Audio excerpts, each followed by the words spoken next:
السلام علیکم ورحمۃ اللہ وبرکاتہ ان الحمد للہ نحمده ونستعینه ونستغفره ونعوذ باللہ من شرور انفسنا ومن سیئات اعمالنا من يهده الله فلا مضل له ومن يضلل فلا هادي له واشهد ان لا اله الا الله وحده لا شريك له واشهد ان محمدا عبده ورسوله اما بعد فان خير الحديث كتاب الله وخير الهدي هدي محمد صلى الله عليه وسلم وشر الامور محدثاتها وكل محدثة بدعة وكل بدعة ضلالة وكل ضلالة في النار.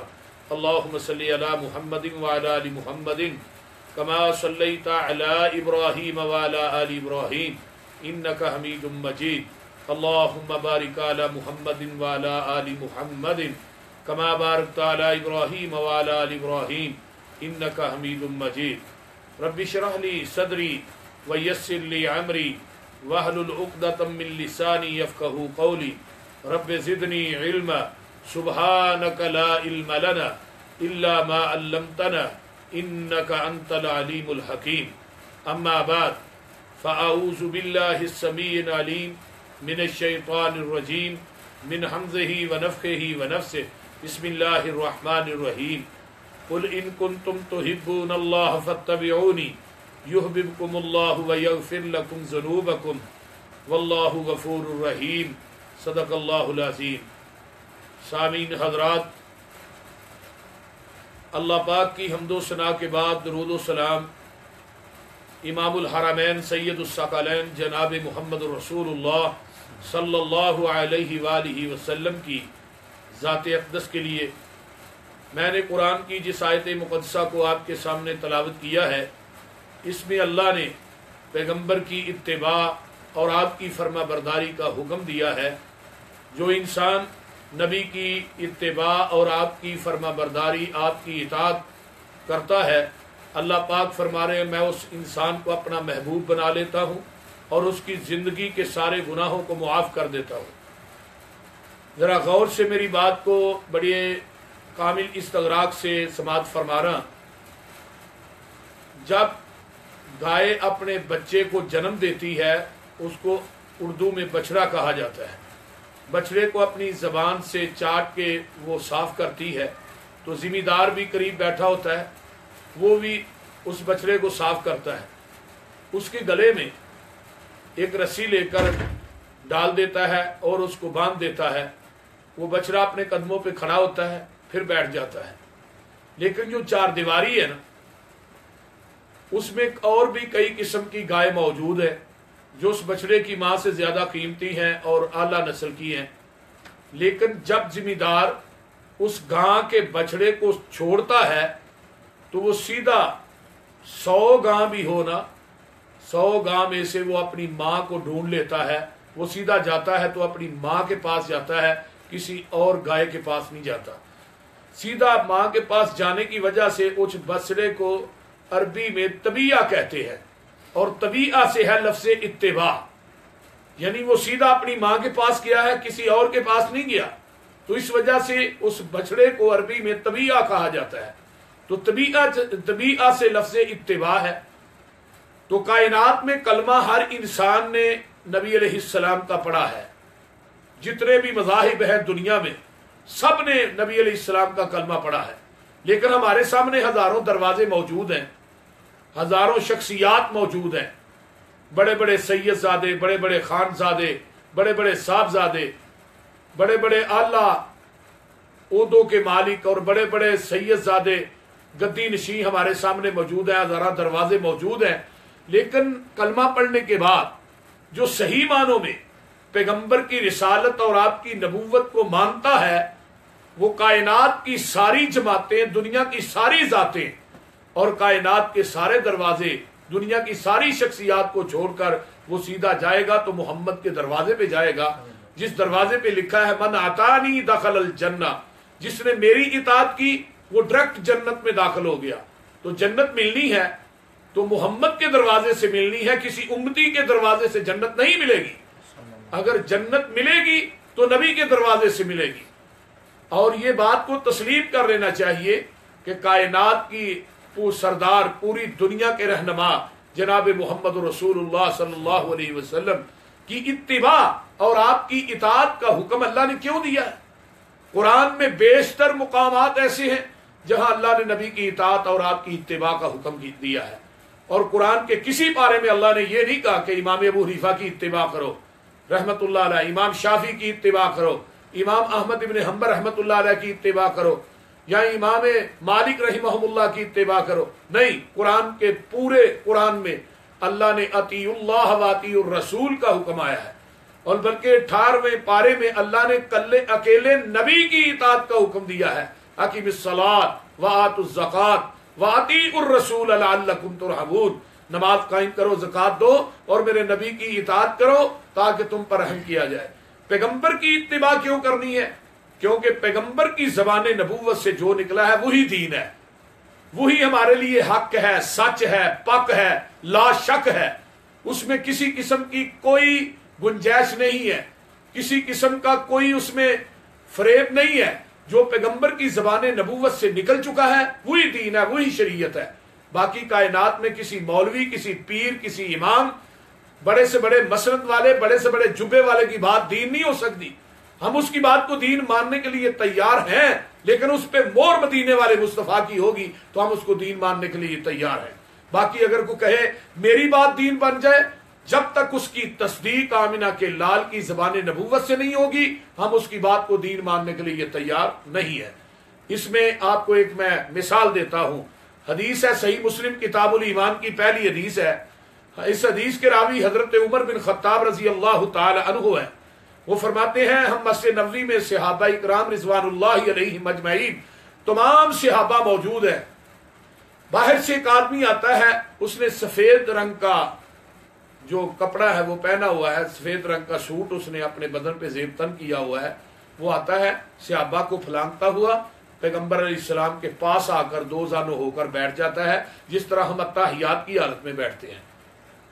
وہ نبی علیہ الصلوۃ والسلام سے سوالات کرنے شروع کر دیتا ہے۔ اس پہ سفر کے اثرات بھی کوئی نہیں ہے، کوئی مٹی اس کے جسم پہ نہیں پڑی ہوئی کہ لمبا سفر کر کے آیا، اس طرح لگتا ہے جس طرح ساتھ والے مکان سے اٹھ کر نبی علیہ الصلوۃ والسلام کے پاس آ گئے۔ وہ کہتا ہے اسلام کیا چیز ہے؟ تو آپ نے فرمایا اسلام یہ ہے، کہتا ہے صدقتا، پھر کہتا ہے ایمان کیا چیز ہے؟ آپ نے ایمان کی تشریح کی، پھر کہتا ہے صدقتا۔ صحابہ کہتے ہیں جب یہ سوال کرتا ہے ہم یہ سمجھتے ہیں یہ کوئی دیہاتی آدمی ہے، مسائل پوچھنے کے لیے آیا ہے، اس کو کوئی پتہ نہیں ہے، لیکن جب صدقتا کہتا ہے تو ہمیں معلوم ہوتا ہے یہ کہ سوال کرنے والا خود بھی جانتا ہے۔ پھر اس نے تیسرا سوال کیا کہ احسان کیا چیز ہے؟ آپ نے احسان کے بارے میں بتلایا، کہتا ہے صدقتا۔ پھر چوتھا سوال کرتا ہے قیامت کب آئے گی؟ تو نبی علیہ الصلوۃ والسلام نے فرمایا کہ سوال کرنے والے کو بھی علم نہیں قیامت کب آنی ہے، جس سے سوال کر رہا ہے اس کو بھی علم نہیں کہ قیامت کب آنی ہے۔ پھر وہ کہتا ہے قیامت کی نشانیاں کیا ہے؟ آپ نے بتایا کہ نشانیاں یہ ہیں، کہتا ہے صدقتا، اٹھ کے چلا گیا۔ جب مسجد نبوی کے باہر گیٹ کے قریب پہنچا تو نبی علیہ السلام نے صحابہ کو فرمایا سائل کو دوبارہ بلا کے لاؤ۔ صحابہ اس کے مگر دوڑے، یہ گیٹ کراس کر کے باہر ہوا، صحابہ مگر باہر گئے تو آگے سے یہ آدمی نظر نہیں آیا۔ اس طرح لگتا تھا جیسے کچھ چیز اس کو اٹھا کے لے گئی ہے، دائیں بائیں دیکھا لیکن وہ نظر نہیں آیا۔ صحابہ واپس آئے، کہنے لگے اللہ کے رسول وہ تو نظر ہی نہیں آیا جس کے پیچھے ہم کو تم نے بھیجا تھا، آپ نے بھیجا تھا، تو وہ تو نظر ہی نہیں آیا۔ آپ فرمانے لگے جانتے ہو وہ کون تھا آنے والا؟ اللہ کے رسول نہیں، ہم نہیں جانتے۔ فرمایا ذاک جبریل، وہ جبریل تھے، اتاکم لیعلمکم دینکم، وہ جبریل تمہارے پاس آیا تھا، کیوں؟ لیعلمکم دینکم، تم کو تمہارا دین سکھانے کے لیے آیا تھا۔ وہ جبریل آیا کہاں؟ مسجد نبوی میں، بشریت کا لبادہ اوڑھ کر آیا ہے، اور اللہ کے حکم سے وہی لے کے آیا، اپنی مرضی سے جبریل آتا ہی نہیں، اللہ کی اجازت سے آیا ہے، بشریت کا لبادہ اوڑھ کے آیا ہے، اور اس کو پنجابی نہیں آتی، اردو نہیں آتی، وہ عربی بولتا ہوا ہے، نبی علیہ الصلوۃ والسلام کے پاس آیا، لیکن اس کو پتا تھا ایمان یہ ہے، اسلام یہ ہے، احسان یہ ہے، قیامت کی نشانیاں یہ ہیں، اس کو علم تھا، لیکن اس نے بار بار نبی علیہ السلام سے سوالات کیوں کیے؟ اس کو چاہیے تھا وہ وہی لے کے آیا ہے وہی ڈائریکٹ ہی صحابہ کے سامنے بیان کر دیتا. لیکن پوچھئے مفتیان اعظام علماء اکرام خطباء اعظام سے کہ جبریل نے بار بار سوالات نبی علیہ السلام سے کیوں کیے, اس نے ڈائریکٹ کیوں نہیں بیان کیا؟ آؤ میں بتلاتا ہوں کہ جبریل نے ڈائریکٹ بیان کیوں نہیں کیا. جبریل کا یہ عقیدہ ہے کہ میں آسمان سے وحی لے کے آیا ہوں, اگر وہ وحی کے الفاظ میں ڈائریکٹ بیان کروں گا وہ دین اور شریعت نہیں کہلائیں گے جب تک وہ وحی کے الفاظ زبان نبوت سے اٹیچ ہو کے صحابہ تک نہیں جائیں. جبریل کی بات بھی اس وقت تک دین نہیں بن سکتی جب تک اس کی تصدیق پوری کائنات کا سردار نہ کرے, نبی کی زبان نبوت نہ کرے. ہم کسی مولوی, کسی پیر, کسی امام, کسی بڑے سے بڑے مفتی کی بات کو دین کیسے مانے جس کی تصدیق محمد کی زبان نہ کرے؟ دین وہی ہے. ہم بھینس کا دودھ دوتے ہیں جو تھنوں سے نکلتا ہے, جو تھنوں سے نکلتا ہے ڈائریکٹ وہی خالص دودھ ہے.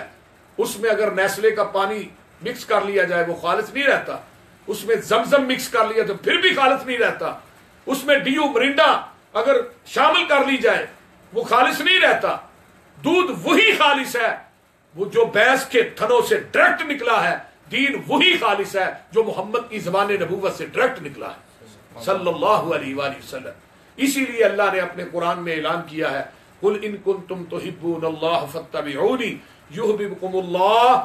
فرمایا چاہتے ہو کہ اللہ تم سے محبت کرے, تم کو اپنا محبوب بنا لے, تو جہاں نبی نے کھڑا کیا وہاں کھڑے ہو جاؤ, جہاں نبی نے جھکایا ہے جھک جاؤ, جہاں سے نبی نے اٹھایا اٹھ جاؤ, جو پیغمبر نے دیا ہے اس کو مضبوطی سے پکڑ لو, جہاں نبی علیہ السلام نے روکا ہے جہاں سے رک جاؤ. فرمایا جب میرے نبی کی اتباع پیغمبر کی بات کو مان کر میرے دروازے پہ آ جاؤ گے پھر کیا ہوگا؟ فرمایا یحببکم اللہ, میں تم کو اپنا محبوب بنا لوں گا, وَيَغْفِرْ لَكُمْ ذُنُوبَكُمْ, میں آپ کے گناہ معاف کر دوں گا. غفر عربی میں غین فارا غفر, اس گڑے کو کہا جاتا ہے جس میں گندگی پھینک کر اس کو اوپر سے مٹی ڈال دی جاتی ہے, اس کو عربی میں غفر کہتے ہیں. عربی میں اس گڑے کو جس میں گندگی ڈال کر اوپر سے مٹی ڈال دیتے ہیں اس کو عربی میں غفر کہتے ہیں. یہاں کیا ہے؟ یغفر لکم ذنوبکم, میرے پیغمبر کے امتیوں نبی کی اتباع کر کے پیغمبر کی بات مان کے نبی کی اطاعت کر کے جب تم میرے دروازے پہ آؤ گے میں آپ کی زندگی کے گناہوں کی غلاظت کو گڑے میں پھینک کر اوپر رحمت کی مٹی ڈال دوں گا. وَيَغْفِرْ لَكُمْ ذُنُوبَكُمْ, نبی پاک نال جس دا کنٹیکٹ ہو گیا, اللہ نال رابطہ ڈائریکٹ ہو گیا. اگر کہتے ہیں تو میں اس کو ذرا طرز میں سنا دیتا ہوں. نبی پاک نال جس دا کنٹیکٹ ہو گیا, اللہ نال رابطہ ڈائریکٹ ہو گیا, میرا کوئی کمال نہیں, گاڈ کا کرم, اس کی نظروں میں میں سلیکٹ ہو گیا, اس کا در چھوڑ کے نہ جاؤں گا کہیں, اس کے ساتھ پختہ یہ پیکٹ ہو گیا, مجھ پہ اللہ کی رحمت ہو گئی جب سے قرآن و سنت سبجیکٹ ہو گیا. نبی کی حدیث چھوڑ کے جو جائے گا کہیں اللہ کی نظروں میں وہ ریجیکٹ ہو گیا. فاتبعونی یحببکم اللہ ویغفر لکم ذنوبکم. یہ حدیث ہمیں بتلاتی ہے جہاں پیغمبر کی حدیث آ جائے گی, نبی کا حکم آ جائے گا, وہاں کسی کا قول نہیں چلے گا, کسی امام کا فتویٰ نہیں چلے گا, کسی کی قیاس اور رائے نہیں چلے گی. یہ نہیں مانا جائے گا کہ یہ حدیث میری عقل کے خلاف ہے میں نہیں مانتا, یہ حدیث میرے امام کے فتوے کے خلاف ہے میں نہیں مانتا, یہ حدیث میرے امام کے قول کے خلاف ہے میں نہیں مانتا, یہ حدیث میرے مفتی کے فتوے کے خلاف ہے میں نہیں مانتا, یہ حدیث میری قیاس اور رائے کے خلاف ہے میں نہیں مانتا. آئیے اس زمرے میں بھی آپ کو میں ایک مثال پیش کرتا ہوں. جب غزوہ حدیبیہ کا وقت آیا, نبی علیہ الصلوۃ والسلام کے صحابہ 1400 کا لشکر مدینہ سے احرام باندھ کر مکہ میں بیت اللہ کی زیارت کے لیے اور صفا مروہ کی سعی کے لیے, بیت اللہ کے طواف کے لیے نکلے. حدیبیہ مقام پر پہنچے, واقعہ تو علماء بیان کرتے ہیں, وہاں جس وقت پہنچے تو مکہ والوں نے آگے سے پیغام بھیجا کہ ہم نے آپ کو بیت اللہ کا طواف نہیں کرنے دینا, آپ کو زمزم کا پانی نہیں پینے دینا, آپ کو صفا مروہ کی سعی نہیں کرنے دینی. تو نبی علیہ الصلوۃ والسلام نے فرمایا عمر جاؤ ان کو جا کے سمجھا کے آؤ. حضرت عمر رضی اللہ تعالیٰ عنہ فرمانے لگے اللہ کے رسول, میرا اور مکہ والوں کا عموماً لڑائی جھگڑا اور چپلس چلتی رہتی ہے, لیکن مجھ سے کوئی بندہ ضائع ہو جائے گا اگر میں گیا، جذباتی طبیعت کا مالک ہوں، لیکن حضرت عثمان جو ہے رضی اللہ تعالیٰ عنہ یہ حلیم الطبع ہے، ان کو بھیجا جائے۔ حضرت عثمان رضی اللہ تعالیٰ عنہ کو بھیجا گیا، ادھر بات پھیل گئی، حضرت عثمان رضی اللہ تعالیٰ عنہ کو شہید کر دیا گیا۔ حدیبیہ سے مکہ 40 کلومیٹر ہے۔ نبی علیہ السلام نے 1400 صحابہ کو اکٹھا کیا رضوان اللہ علیہ، کہا آؤ میرے ہاتھ پہ بیعت کرو کہ عثمان کا بدلہ لینے کے بغیر واپس نہیں جانا۔ اگر نبی کو علم غیب تھا کہ عثمان مکہ میں زندہ ہے تو پھر صحابہ سے بیعت کیوں لی؟ اگر نبی علیہ السلام کو پتا، نبی علیہ السلام کو علم غیب تھا، پھر آخر میں یہ بات کیوں کہی؟ جب صحابہ نے بیعت کر لی تو آخر میں اللہ کے رسول نے فرمایا کہ یہ ہاتھ اگر عثمان زندہ ہے، یہ ہاتھ عثمان کا ہاتھ ہے۔ یہ کیوں فرمایا؟ اسی وجہ سے نبی علیہ السلام کو اس بات کا علم ہی نہیں کہ عثمان مکہ میں زندہ ہے، یہ شہید کر دیے گئے۔ یہ ہاتھ میرے نبی کا ہاتھ ہے، اوپر ابو بکر و عمر، علی، حیدر، طلحہ، زبیر، سعد، سعید کا ہاتھ ہے، 1400 صحابہ کا ہاتھ۔ آسمان سے ندا آئی، آسمان سے ندا آئی کہ نبی علیہ السلام، اللہ نے فرمایا کہ میرے صحابیوں، میرے پیغمبر کے صحابہ رضوان اللہ علیہم اجمعین کے بارے میں فرمایا کہ انہوں نے بیعت اے میرے محبوب آپ کے ہاتھ پر نہیں کی، انہوں نے بیعت میرے ہاتھ پر کی ہے۔ اور پھر ایک بات یہ، دوسرا کہا فوق ید اللہ ایدیہم، اے میرے پیغمبر ان کے ہاتھ تیرے ہاتھ کے اوپر، ان کے ہاتھوں کے اوپر میں عرش کے رب کا ہاتھ ہے۔ جو ہاتھ رسول اللہ اور اللہ کے ہاتھوں کے درمیان آ جائے وہ ہاتھ کبھی جہنم میں نہیں جا سکتے۔ اور پھر اوپر سے آواز آئی لقد رضی اللہ عن المؤمنین اذ یبایعونک تحت الشجرہ فعلم ما فی قلوبہم فانزل السکینۃ علیہم واصابہم فتحا قریبا۔ فرمایا ان پہ راضی ہو گیا، کن پہ؟ یہ 1400 صحابہ کی رضا کا سبب حضرت عثمان رضی اللہ تعالیٰ عنہ بنے۔ ادھر مکہ میں پتہ چل گیا کہ صحابہ نے مرنے پہ بیعت کر لی ہے۔ مشرک ڈرپوک بھی ہوتا ہے، مشرک چلاک بھی ہوتا ہے۔ انہوں نے ایک سفیر بھیجا جس کا نام سہیل تھا، وہ آیا، نبی علیہ السلام نے فرمایا سہیل کدھر آئے ہو؟ فرمایا بھئی میں اللہ کے رسول میں تو آیا ہوں صلح کا پیغام لے کر۔ آپ نے فرمایا آپ کی شرائط کیا ہے؟ اس نے کہا پہلی شرائط یہ ہے کہ آپ یہاں سے واپس مدینہ جائیں، اگلے سال پھر عمرہ کرنے کے لیے آئیں۔ آپ نے فرمایا ٹھیک ہے۔ حضرت عمر رضی اللہ تعالیٰ عنہ فرماتے ہیں یہ شرط جو نبی علیہ السلام نے مان لی یہ میری عقل کے خلاف تھی۔ یہ بعض لوگ کہتے ہیں نا کہ یہ حدیث میری عقل کے خلاف ہے، میں نہیں مانتا۔ حضرت عمر فرماتے ہیں یہ شرط میری عقل کے خلاف تھی، نبی علیہ السلام نے مان لی تو بہرحال بولنے کی جرت نہ تھی، پیغمبر کے چہرے کا جلال اور جمال اتنا تھا۔ ہاں بھائی دوسری شرط کیا ہے؟ اس نے کہا جی ہمارا آدمی آپ کے پاس آئے گا، آپ نے فوراً واپس دینا ہے۔ تمہارا آدمی ہمارے پاس آ گیا نا، ہم نے واپس نہیں دینا۔ آقا فرماتے ہیں یہ بھی ٹھیک ہے۔ حضرت عمر کہتے ہیں یہ اس سے بھی آگے تھی، لیکن بولنے کی جرت نہیں تھی۔ شرائط طے ہوئی، اس نے صلح نامے پہ نبی علیہ السلام نے دستخط کر دیے۔ اس کو کہا لاؤ بھی تم بھی سائن کرو۔ اس نے جب صلح نامہ دیکھا نا کہنے لگا میں نے سائن نہیں کرنے، میں نے دستخط نہیں کرنے۔ فرمایا کیوں؟ ساری باتیں بھائی آپ کی مانی ہیں، ہم نے اپنی بات تو کوئی منوائی ہی نہیں، ساری آپ کی مانی، تو آپ نے سائن کیوں؟ اس نے کہا اوپر محمد رسول اللہ لکھا ہے صلی اللہ علیہ وسلم، ہمارا اور تمہارا جھگڑا ہی یہی ہے۔ اگر ہم سنیں یہ کافر اور مشرک کیا کہتا ہے، اگر ہم آپ کو رسول اللہ مان لیں تو لتبانا، پھر ہم کو تمہاری اتباع کرنی پڑے گی۔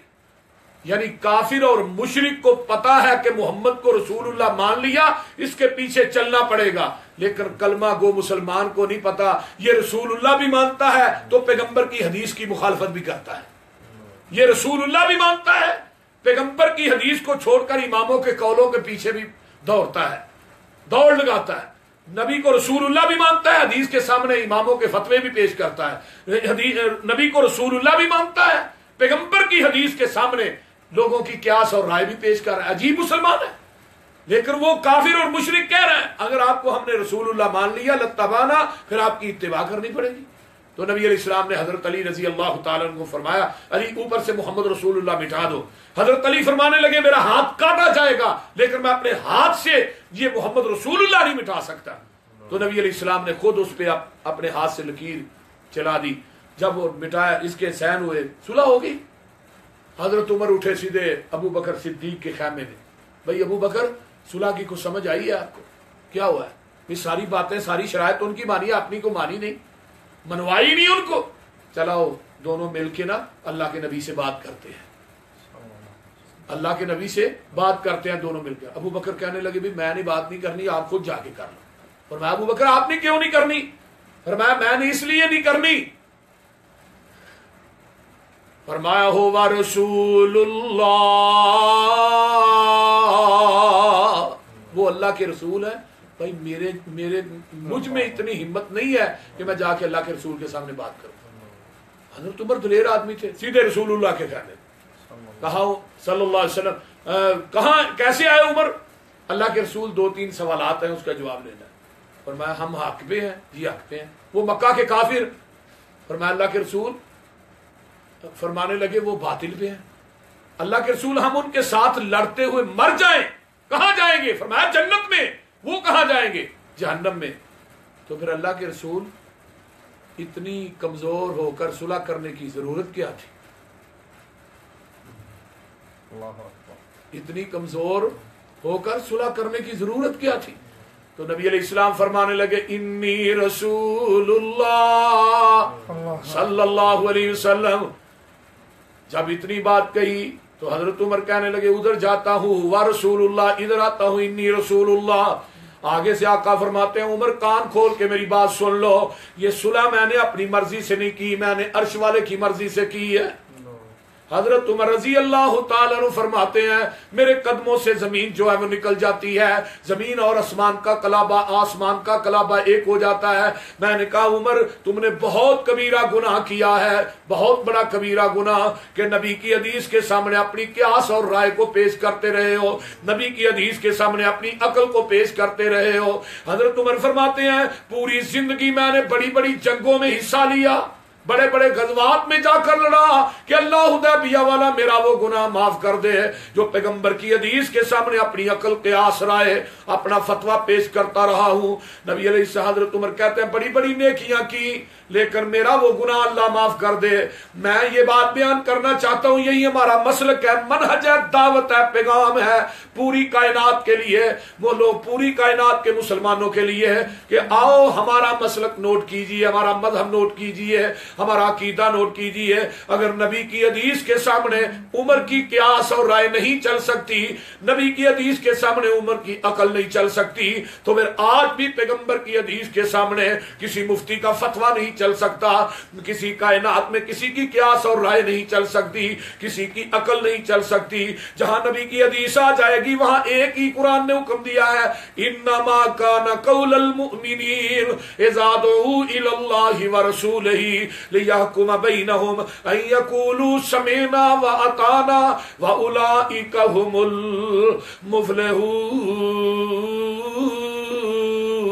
المفلحون۔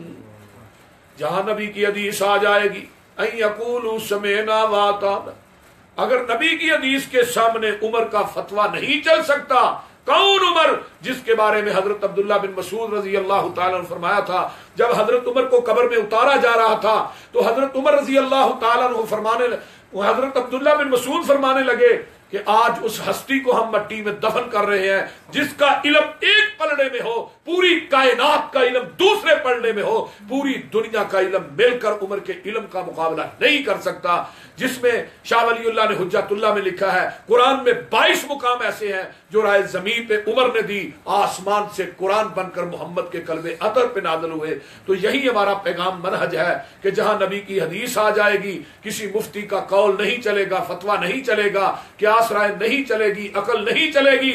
جہاں نبی کی حدیث آ جائے تو کسی بزرگ، کسی مفتی، کسی عالم، کسی سید زادے، خان زادے، پیر کا بات دین نہیں بن سکتی جب تک اس کی تصدیق آمینہ کا لال نہ کر دے، یہی ہے قل ان کنتم تحبون اللہ فاتبعونی یحببکم اللہ ویغفر لکم ذنوبکم، اگر جنت میں جانے کا ارادہ ہو تمامی کا، گلے میں پہن لو کرتا محمد کی غلامی کا۔ وآخر دعوانا ان الحمدللہ رب العالمین۔